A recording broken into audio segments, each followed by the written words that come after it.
Look 5:12-14 में यीशु मसीह के जीवन की एक छोटी किंतु मर्म स्पर्शी घटना का वर्णन है। कोढ़ से भरा एक मनुष्य था।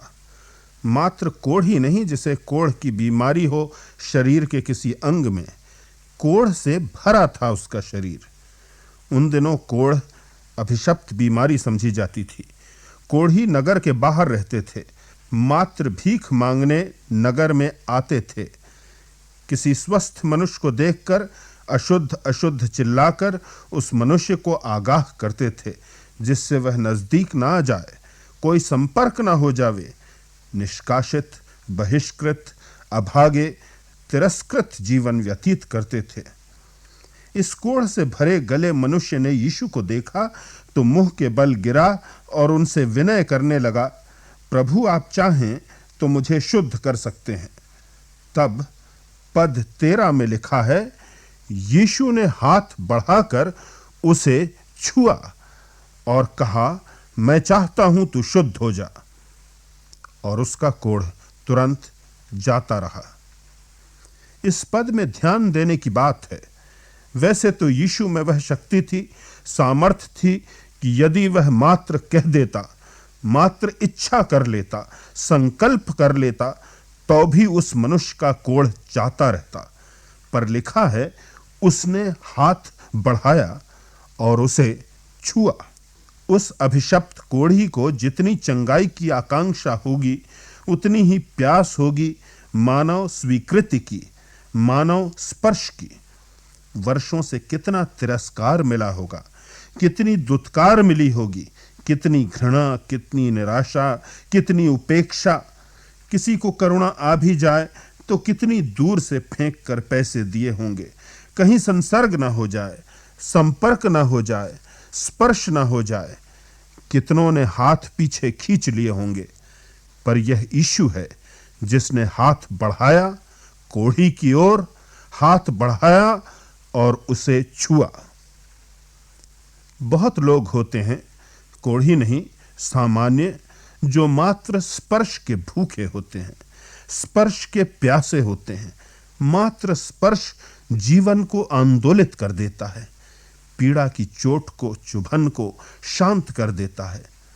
किसी के घर में मृत्यु हो जाए, आप शांति के शब्दों के लिए लड़खड़ाते हैं, क्या कहें। कितने खोखले प्रतीत होते हैं शब्द, पर पीठ पर एक हाथ, एक स्पर्श सहानुभूति का, सद्भावना का इतनी सांत्वना देता है जो 1000 शब्द भी दे नहीं सकते।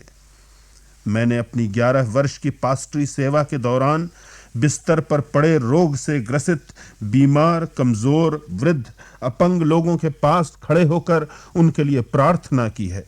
ईश्वर ने सदा मेरी प्रार्थनाओं को सुना भी है। परंतु जब मैंने रोगी के निर्बल ठंडे हाथों को अपने हाथ में लेकर प्रार्थना की, तो पाया कि उन्हें तत्काल एक शक्ति और सामर्थ्य की अनुभूति होती है। प्रार्थना के साथ वह स्पर्श भी बहुमूल्य है उनके लिए। कितने लोग हैं संसार में अकेलेपन से पीड़ित, उपेक्षित, तिरस्कृत, प्रेम के भूखे, सहानुभूति के 2 शब्दों के भूखे, स्पर्श के भूखे, स्वीकृति के भूखे। यह बात भी जानने की है, मात्र शारीरिक स्पर्श आवश्यक नहीं। क्या आपका जीवन उन्हें छूता है? क्या उनका जीवन आपके द्वारा छुआ गया है? Do you touch their lives? Have their lives been touched by you? हम भारतीय लोग, हमारे हृदय में करुणा बहुत है, पर उसकी अभिव्यक्ति में हम निर्धन हैं, सूखे हैं, प्यासे के लिए उस हौज के समान है जिसमें पानी बहुत है पर नल सूखा है। हम भारतीय बात बहुत करते हैं, आलोचना में हमारी शब्दावली बहुत समृद्ध है, भाषण देने में हमारी टक्कर का कोई नहीं, कटाक्ष की कमी नहीं, व्यंग करने में हम चूकते नहीं। पर जब कभी किसी को सहानुभूति के 2 शब्दों की आवश्यकता हो, प्रशंसा की प्यास हो, प्रोत्साहन की आवश्यकता हो, तो हमारे पास 2 शब्द भी नहीं मिलते। हम गूंगे रह जाते हैं, मौन रह जाते हैं। कभी कभी हृदय में तो प्रशंसा है, सहानुभूति है, पर होठों तक वो आ नहीं पाती। जिसके जीवन को वे शब्द आंदोलित या उत्साहित कर सकते हैं, उसके प्राण सूखे रह जाते हैं। कभी कभी हम जिन लोगों के बहुत समीप होते हैं, हम उनसे बहुत दूर होते हैं। कितने पिता हैं जो अपने बच्चों की जिंदगी को छू सकने में समर्थ नहीं होते। एक तो जेनरेशन गैप होता है, पीढ़ी की दूरी, देखने समझने का फर्क नजरिया, फिर एक संस्कृति की दूरी, उनके दृष्टिकोण से देखने समझने की क्षमता का अभाव।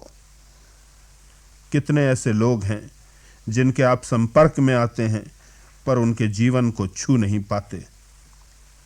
छू सकने की सक्षमता अर्जित करने के लिए आवश्यक है कि हमारे जीवन पहले प्रभु यीशु द्वारा छुए जाएं। वह शक्ति, वह सामर्थ्य, वह शुद्धता, वह पवित्रता जो उसके स्पर्श से, सानिध्य से, संगति से, संपर्क से आती है, पहले हम प्राप्त करें। जो आपके पास है नहीं वो आप देंगे कैसे? और जिस शक्ति से आप अभिभूत हुए नहीं वह बांटेंगे कैसे? जब तक आप भर न जाएं छलकेंगे कैसे? जिस विद्युत से आप चार्ज्ड नहीं हुए दूसरों तक पहुंचाएंगे कैसे? प्रभु में आज भी वह सामर्थ्य है कि वह आपके जीवन को छूकर उसे भरपूर कर सकता है। कितने जीवनों को छुआ है उसने, कितनों के कोढ़ दूर हुए हैं, शारीरिक कोढ़ और आत्मिक कोढ़। कितने बीमार चंगे हुए हैं, कितने मृतक जीवित हुए हैं। प्रतिदिन ये आश्चर्य कर्म लोगों के जीवनों में आज भी होते हैं। कितने चलते फिरते जीवित चमत्कार हैं जो उसके काम में संलग्न हैं। क्या उसने आपके जीवन को छुआ है? हम संसार के बीच में रहते हैं। यह मात्र हमारी नियति नहीं है, मात्र संयोग भी नहीं है, ईश्वरीय पवित्र योजना का अंग है। संसार में रहना है पर संसार के होकर नहीं। मात्र रहना नहीं है, अस्तित्व बस नहीं है, एग्जिस्टेंस बस नहीं है, छूना है, परिवर्तित करना है, प्रकाशित करना है। दूसरा कुरिन्थी 2:16 में बाइबल कहती है, हम मसीह के सुगंध हैं। हमारे जीवन से मसीह की जो खुशबू निकले वह आसपास फैले, दूसरों के दुर्गंधमय जीवन सुवासित किए जाएं। प्रभु ने कहा, तुम जगत की ज्योति हो। हमारे प्रकाश द्वारा संसार के इस कोने का अंधकार दूर किया जाए। प्रभु ने कहा, तुम सृष्टि के नमक हो। हमारे द्वारा जो हमारे संपर्क में आए नमकीन और स्वादिष्ट किया जाए। ऐसी दुर्घटना न हो कि हमारी सुगंध जाती रहे, हमारा दीपक अंधकार हो जाए, हमारा भाई आवश्यकता में, अंधकार में, पीड़ा में, व्यथा में हो और हमारे जीवन प्रभु की सहानुभूति के स्पर्श से वंचित रह जाएं। पाप के अंधकार में जिएं और हमारे दिए प्रभु के प्रकाश से वंचित रह जाएं। हमारे संपर्क में आएं पर प्रभु के जीवनदायक स्पर्श की अनुभूति से अछूते रह जाएं। याद रखें, प्रभु का प्रेम दूसरों तक पहुंचाने के आप साधन हैं। आप वह पात्र हैं जिसमें प्रभु के जीवन का जल है कि प्यासे तृप्त हो सकते हैं। आप प्रभु के पत्र हैं जिन्हें लोग पढ़ें तो प्रभु का संदेश जान सकें। आप ही मात्र वह जीवित बाइबल हैं जिसे अधिकांश पढ़ेंगे और प्रभु को जानेंगे।